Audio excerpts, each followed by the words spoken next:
जो है कि क्या करना चाहिए जनता को, किस पे विश्वास करना चाहिए और किन मुद्दों पे किसका समर्थन करना चाहिए? हमने कहा ना, हम मुद्दों पे राजनीति नहीं करेंगे, मुद्दों पे राजनीति करेंगे। शिक्षा, रोजगार, स्वास्थ्य, नौकरियां, महंगाई, सुरक्षा पे बात करेंगे। हम कांग्रेस के 70 साल पे नहीं रोएंगे कि उसने क्या किया। अच्छा, एक मान लीजिए 70 साल कांग्रेस रही भी नहीं, वो जितने भी कार्यकाल में रही, अगर वो उसने नहीं किया तो मैं नरेंद्र मोदी से ये पूछना चाहता हूं, अगर वो उसने कुछ नहीं किया तो आप पिछले 10 साल से क्या बेच रहे थे? 10 साल से कांग्रेस की बनाई हुई सारी संस्थाओं को आपने बेच दिया। अगर उसने कुछ किया नहीं तो आप बेच क्या रहे थे? अगर कांग्रेस ने अपने कार्यकाल में कुछ किया ही नहीं तो जवाब दे नरेंद्र मोदी, तो 10 साल से बेच क्या रहे हो? आज तक बेचते आ रहे हो। और सबसे बड़ा तो सवाल ये है कि इतना खौफ इंडिया के नाम से कि उसका एक खा गया। अरे तुमने तो 142 करोड़ जनता को खा गए, तुम तो इंडिया का एक खा के इंडी इंडी बोलने लग गए। तो लिखो ना प्राइम मिनिस्टर ऑफ इंडी, राष्ट्रपति ऑफ इंडी, वहां तुम इंडिया पूरा लिख दे हो। इंडिया का नाम भारत खा गए तुम। अरे तुम तो देश को खा गए पूरे। तो आप बदलाव है, बदलाव क्या है? शिक्षा, रोजगार, स्वास्थ्य, नौकरियां, महंगाई, सुरक्षा पर बदलाव होगा। और कोई सवाल हो तो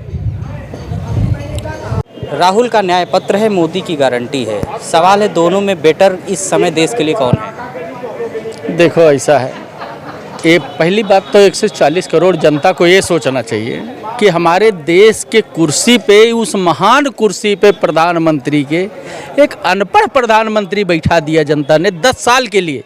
एक क्वेश्चन है, ये क्वेश्चन है कि 10 साल के लिए एक अनपढ़ प्रधानमंत्री बैठा दिया, जो कि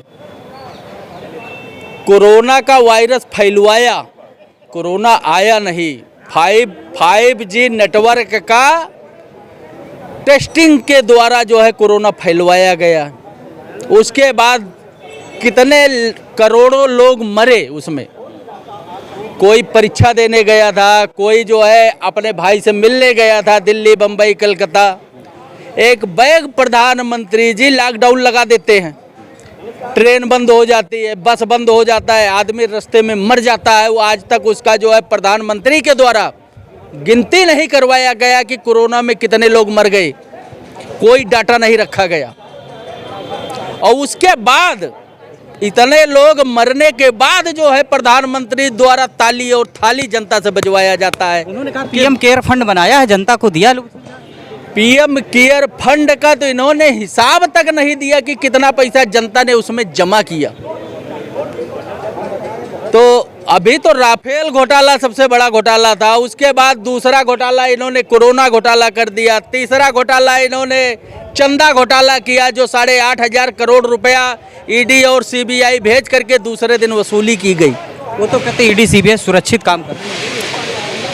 ईडी सीबीआई सुरक्षित काम कर रही है। हम कह रहे हैं कि जो भ्रष्टाचारी हो आप उस पर कार्रवाई करवाइए ना। आप तो एक गाय काटने वाली कंपनी में जो है आप उसको पकड़वाते हो, पकड़वाने के बाद उससे जो है चंदा ले लेते हो 200-250 करोड़। ये कैसे हो सकता है? वो तो गाय उनकी माता है। ये तो कहो सुप्रीम कोर्ट की देन है, जो इलेक्ट्राल बॉन्ड के द्वारा जो है उजागर कर दिया, नहीं तो कोई जानता ही नहीं। अरे आप भी बताते हो तो बीजेपी वाले गाय को माता मानते हैं, उससे चंदा कैसे खा लेंगे? ये गाय को तो माता मानते ही नहीं ना। सबसे बड़ी विडंबना तो यही है हमारे देश का कि एक गाय को माता नहीं मानते हैं, राष्ट्र को राष्ट्र नहीं मानते हैं, चंदा खा लिया। अब बेच रहे हैं पूरा देश को। उसके बाद कह रहे हैं, जब सत्ता में नहीं थे तो कह रहे थे मैं देश नहीं बिकने दूंगा। तो ये सब चीज जो है जनता देख रही है। आज जो है लड़ाई मेन भारतीय जनता पार्टी बनाम 140 करोड़ जनता की है। जनता बनाम भारतीय जनता पार्टी, जनता बनाम भारतीय जनता पार्टी का है। ये समय कोई विपक्ष को इन्होंने छोड़ा ही नहीं लड़ाई लड़ने के लिए। जनता स्वयं लड़ाई लड़ रही है कि 2024 में इनको अनपढ़ प्रधानमंत्री को हटा करके गुजरात भेजा जाएगा और पढ़ा लिखा योग्य प्रधानमंत्री राहुल गांधी को जनता कुर्सी पे बैठाएगी। देश तो बेच दिए हैं, देश में बचा ही क्या है? देश तो 5 साल राहुल गांधी को इसको बनाने में लगेगा, सुधारने में। जो 99 साल के लिए इन्होंने कंटेक्ट दे दिया पूरा जो है पूरा सिस्टम को, सरकारी संपत्ति को अडानी अंबानी के हाथ में। इसको तो राहुल गांधी जी पहले ये चंगुल से छुड़ाए उसको। हाँ, जो भी प्रधानमंत्री बने उसमें वो 99 साल के लिए जो दिए हैं इसको कैंसिल करे, उसके बाद आर्थिक स्थिति देश का, हमारे नवयुवा बच्चों को सुधारने का काम करें। किसानों का कर्ज अभी माफ करना है, किसान फांसी लगा रहे हैं। उसके बाद जो है वो तो कहते किसान हमारे लिए सम्माननीय नहीं है। तो क्या सम्माननीय है? अगर सम्माननीय होते तो ये गोली चलवाते क्या किसानों के ऊपर? अगर ये सम्माननीय होते किसान इनके लिए तो ये गोली चलवा देते क्या? तो कह रहे हैं वो मेरा अन्नदाता है भगवान। भाई अन्नदाता है तो कोई अपने अन्नदाता के ऊपर गोली चलवा देता है? हमको बताओ। इतनी बड़ी बड़ी बुलेट पीतल की दिखाई दे रही थी जो इन्होंने मरवा दिया कितने किसानों को। तो कह रहे दिल्ली फालतू आ रहे थे। तब आप क्यों कहते हो कि हमारे अन्नदाता? अरे गरीब तुम्हारा नहीं है, किसान तुम्हारा नहीं, तुमको खाली 4 उद्योगपति ही हैं तुम्हारे। ये कहाँ देश में एक चलेगा? हमको बताइए। आप मीडियम वर्ग के लोगों को फांसी पे मजबूर कर दिए हो, फांसी लगाने के लिए। आप गरीब को मजबूर कर दिए हो फांसी लगाने के लिए। खाली आपके 4 उद्योगपति ही आपका जो है कुर्सी चलाएंगे क्या? मीडिया खरीद लेने से आपका देश चलेगा? आप मीडिया खरीद लिए हो, सोच रहे हो कि मैं ऐसे ईवीएम सेट करके वोट डलवा दूंगा तो जनता आपको माफ करेगी। 2024 में आप ईवीएम सेट करके चुनाव जीत भी गए ना, तो जनता दौड़ा दौड़ा के तुमको गुजरात में ना खदेड़ दिया। आप उदाहरण देख लीजिए श्रीलंका का। श्रीलंका में क्या हाल हुआ था तानाशाह राजा का। आप नेपाल का उदाहरण देख लीजिए, राजा का क्या हाल हुआ था। आपका उससे भी बुरा हाल होने वाला है 2024 के बाद। तो जो घोषणा पत्र में लिखे हो गलत है। लिखे घोषणा पत्र 2014 से लेकर के 2024 के घोषणा पत्र का आप किसी जा करके एक्सरे रूम में जाओ, एक्सरे करवा लीजिए। किसी इनके घोषणा पत्र में इन्होंने लिखा है कि मैं लोगों को नौकरी दूंगा, गरीबों का कर्जा माफ करूंगा? किसी घोषणा पत्र में है? किसी घोषणा पत्र में है कि नहीं हम हीरे पे जो है 3% जीएसटी है उसको 18% कर दूंगा, कॉपी किताब पे 3% कर दूंगा जो 18% है? किसी घोषणा पत्र में इन्होंने दर्शाया? पढ़ाई लिखाई दवाई यही है हमारे देश का कि एक अनपढ़ राजा बैठ गया है जो कि अपने भी नेता को गुलाम बना लिया है, भारतीय जनता पार्टी वालों को, कि उनका दिल होता है बोलने का लेकिन डरते हैं कि हमको ईडी सीबीआई से जेल में भिजवा देगा ये। तो ये है हमारे देश की दुर्दशा। हमारे से बातचीत करने के लिए सतपाल जी हैं, बहुत दिन बाद मिले हुए हैं। ये बताइए, राहुल का न्याय पत्र है, उधर मोदी जी की गारंटी है, दोनों में बेटर क्या लगा आपको? संकल्प पत्र। संकल्प पत्र आपको बढ़िया लग गया? कैसे? नहीं, वो पत्र कह तो रहे ना, राम राज्य और अमृत काल। क्या अच्छा लगा? शब्दों, ये शब्द है, शब्दों का जाल है। शब्दों का जाल है, शब्दों का खेला है। अब आपने संकल्प पत्र को हम अपने भाषा में यूँ कह सकते हैं कि वो मोदी का षड्यंत्र पत्र है। संकल्प पत्र नहीं है, षड्यंत्र पत्र है। और 2014 से जो हमारी देश को ये परोसा जा रहा है षड्यंत्र पत्र, इसको हम बाखूबी समझ चुके हैं। षड्यंत्र लगता है तो आप जो वायदे करके आ रहे तो कह रहे किसान हमारे लिए सम्मानित हैं, बच्चे हमारे लिए सम्मानित हैं, महिलाएं हमारी जो है दिव्य शक्ति हैं, उनकी चरण वंदना करनी चाहिए। आपको उसमें कहाँ से षड्यंत्र लगता है? भैया वाह, क्या बात है। देश का प्रधानमंत्री लोकसभा में कहता है कि क्या ये किसान हमारे लिए मरे हैं? अरे इससे ज़्यादा निर्लज प्रधानमंत्री और कौन हो सकता है? जिस पैदावार, जो अन्न को पैदा करता है, जिस अन्न खा को जिंदा है वो मोदी, उसी को वो कह रहा है क्या ये किसान मेरे लिए मरे हैं? नागालैंड, मणिपुर, मेघालय, आपने तो उसको देश से ही अलग कर दिया। भाजपा वहाँ खड़ी कहाँ है? भाजपा वहाँ जानते हैं जो वहाँ की क्षेत्रीय पार्टी है उनके उम्मीदवारों को सपोर्ट कर रही है। इससे ज़्यादा डरपोक, इससे ज़्यादा डरा हुआ प्रधानमंत्री और क्या ले सकते हैं कि मेघालय, नागालैंड और मणिपुर में उसने, भाजपा ने अपना कोई भी कैंडिडेट नहीं खड़ा किया है। वहाँ क्षेत्रीय पार्टियों को वहाँ पर सहयोग कर रही है भाजपा। इससे ज़्यादा वह डरा हुआ व्यक्ति कह रहे कि धर्मियों का नाश होगा, धर्म की स्थापना होगी, महिलाओं का सम्मान होगा। भाई धर्म का नाम पे तो महिलाओं का सम्मान तो खैर चलिए धर्म की बात बाद में करते हैं।